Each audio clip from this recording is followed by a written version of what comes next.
제가 아까 말했듯이요, 세상은 우리를 외적인 걸로 판단해요. 너 학교 어디 나왔어? 연봉은 얼마큼 받냐? 집은 있냐? 차는 뭘 타고 다니냐? 그리고 이런 판단 속에서 우리는 살아갈 수밖에 없어요. 그런데 여러분, 그럼에도 불구하고 우리의 기준은요, 하나님의 말씀이 되어야 해요. 왜죠? 우리는 세상 속에서 살아가고 있는 그리스도인이기 때문이에요. 여러분이 하나님의 자녀답게 살고 싶으면은 그거는 선택의 여지가 없어요. 우리는 말씀대로 말씀이 우리의 기준이 되어야 되는 거예요. 요시아는 영토로 넓히지도 않았고요, 정치적으로 위대한 일을 행한 사람도 아니에요. 그네 어떻게 죽는지 아세요? 나중에 전쟁터에서 화살에 맞아 죽게 돼요. 어떻게 보면 성공한 왕이라고 할 수 없죠. 평생 개혁을 하다가 죽을 때도 편하게 죽은 게 아니니까요. 그럼에도 불구하고 성경은요, 그를 역사상 가장 위대한 왕으로 평가를 해요. 왜일까요? 그가 자신의 상황이 불리하더라도 하나님의 말씀 앞에 나아갔고 그 하나님의 말씀대로 살려고 했기 때문이에요. 그거 하나로 지금 성경은 요시아를 가장 위대한 왕으로 평가하고 있는 거예요. 하나님이 사랑하신 여러분, 우리도 요시아처럼 이런 삶을 살아가야 돼요. 말씀 앞에 말씀이 기준이 되는 그런 삶이에요. 하나님 앞에서 버릴 건 과감히 버리고요, 결단한 건 과감히 결단하고, 바라옵기는 시대가 그렇다고 해서 여러분도 하나님한테 재지 마세요. 하나님한테 재지 말라고요. 하나님한테 딜하려고 하지 마세요.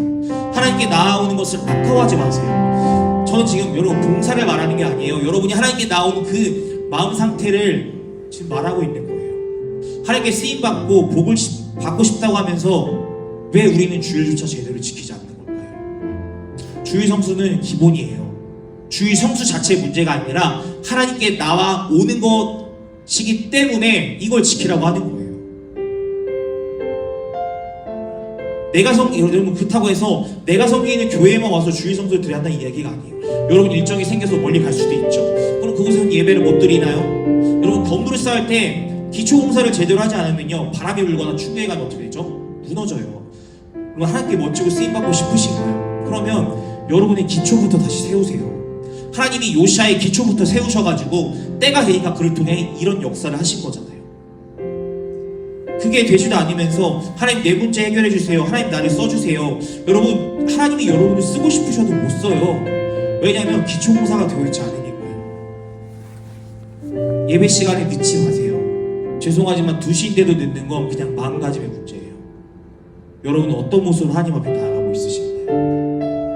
적어도 1시간 반 동안 드려지는 이 청년 예배를 온전하게 하나님께 우리가 드릴 수 있지 않을까요? 저는 뭐 졸리면 졸 수도 있죠. 근데 자는 건 얘기가 달라요. 그거는 하나님을 향한 마인드가 다르기 때문이에요. 저를 위해서 하는 게 아니라 저는 여러분이 하나님께 복을 받았으면 좋겠어요. 정말 하나님께서 여러분을 너무 쓰셨으면 좋겠어요. 그러기 위해서는 우리의 자세부터 먼저 점검을 해야 된다는 거예요. 저는 여러분이 하나님께 쓰임받았으면 좋겠습니다. 우리만 그리스도인이 아니라 정말 이 세상의 빛과 소금이 되어서 세상을 변화시킨 하나님의 거룩한 일꾼들이 되었으면 좋겠어요. 그러기 위해서는요, 우리도 신앙의 개혁을 해야 해요. 요시아가 한 건요, 여러분 그렇다고 해서 저걸 어떻게 해, 이게 아니라 그가 할 수 있는 것을 한 것뿐이에요. 그럼 무슨 말이죠? 우리도 내가 할 수 있는 것만 하면 돼요.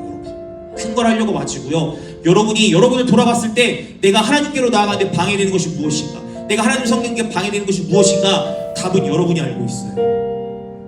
지금 제가 전하는 말씀이 어떻게 들리신가요? 불편하신가요? 아프신가요? 할렐루야. 말씀이 살아서 움직이고 있는 겁니다.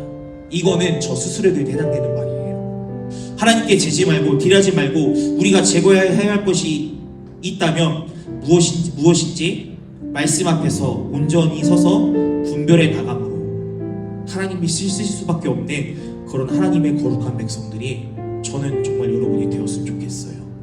그래서 이 시대 가운데 하나님의 사랑을 전하고 병들어가고 있는 이 세상 가운데 하나님의 마음을 전하는 거룩한 통로가 저는 하나님이 여러분을 쓰셨으면 좋겠어요. 그러기 위해서는 여러분 다시 일어나야 됩니다.